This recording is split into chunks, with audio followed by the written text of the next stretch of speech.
আমরা দেশ যার যার সুবিধা মতো, যার যার সুবিধা মতো, কেউ পক্ষে কেউ বিপক্ষে, কেউ কমায় কেউ বাড়ায়, এটা একটাও করা যাবে না। এই যে মাইনুদ্দিন ভাই আপনাদের সাবেক মেয়র, মনে করেন ওনার বাসায় আমি গেলাম, যাওয়ার পরে আমি বললাম যে মাইনুদ্দিন ভাই তাড়াতাড়ি এক গ্লাস পানি দেন দেখি।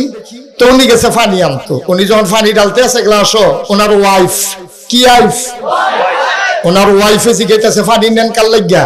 কয় যে নাগাইশের ফিরসা বুজুর আইছে, উনি পানি চাইছে, পানি নিতে আসি। তো ওনার ওয়াইফে খুব রাগ দেখাইছে, হ্যাঁ হুজুরিকে আমরা এখন সবসময় আগে বইয়া থাকে, পানি চাইছে দেখে আপনি পানি দিবেন, বড় ট্যাং আছে না, ট্যাং দেন, কি দেন? তো দিছে ট্যাং, দিছে চিনি, দিছে লারা। তখন এটা আপনার এগুলো কি কয়? তা আমি মাইনুদ্দিন ভাইয়ের কাছে কি সর্বোচ্চ ইসলামটা পানি চাইছিলাম? তা আমি চাইছি পানি, আন্না দিছে শরবত। আমার ইসলামটা ছিল এরকম এক বোতল সাদা পানির মতো। এটার লোকে কেউ ট্যাং বিষাইছে, কেউ সিবিটা দিছে, কেউ রুয়াবজা দিছে, কেউ তুকমার দানা দিছে, কেউ ইউসুফ গুলির ভুসি দিছে, কেউ চিনি দিছে, আর লারা দেওয়ার লেগে তো আমরা তারা ভেড়া হয়ে গেল।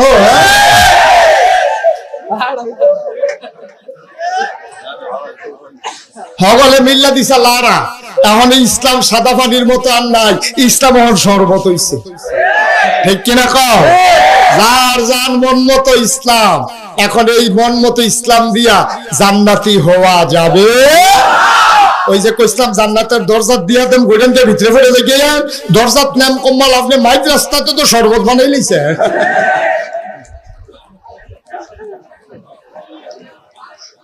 একটু চিন্তা করে চললেন আব্বা, একটু চিন্তা করে চললেন। আল্লাহ আপনাকে আর কি করতো? এমন একটা নবী দিছে, এই নবী ইমামুল, প্রমাণ পাওয়া গেছে নাকি নাই? খাতামান, উনি যে শেষ নবী, এটার প্রমাণ পাইছেন নাকি নাই? আবার হইল উনি রহমাতুল্লিল, এটার প্রমাণের দরকার না?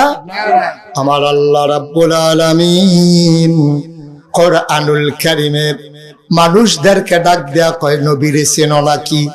আমরা বলি আল্লাহ একটু চেনাই দেন।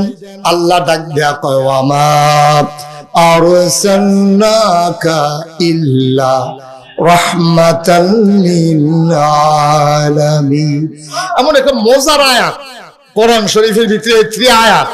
আমি এই আয়াতটার ভিতরে যেই মজা পাই, কারণ এটার ভিতরে আমার নবীজি আছে, সুবহানাল্লাহ বলেন না? ফললে কলজাটা ঠান্ডা হয়ে যায়। আবার পড়েন সবাই, ওয়ামা আরসালনাকা ইল্লা রাহমাতাল লিল আলামিন।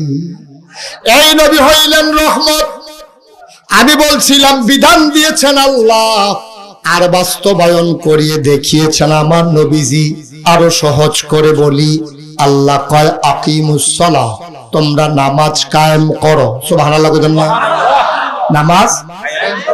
এখন আমরা বুঝলাম, সাহাবারাও বুঝছে নামাজ একটা জিনিস, এটারে কায়েম করা লাগবে। আর নামাজের কথা কইছে, নামাজ কারে কয় তারা তো চিনে না। সুবহানাল্লাহ কয় না? নামাজ কারে কয়? ভাই কথা কইেন না, আপনি তো এর ভিতরে 3বার ডাক দেওয়ান লাগছে, আপনি এটা করলে কেমন হইব ভাই? সবাই কোন আমিন। নামাজ এখন বুঝছে নামাজ কায়েম করতে হবে। নামাজ কি পড়তে হইব না কায়েম করতে হইব? নামাজ এক জায়গায় পড়তে বলে নাই, বলছে নামাজ কায়েম করো। নামাজ কায়েম কারে কয়?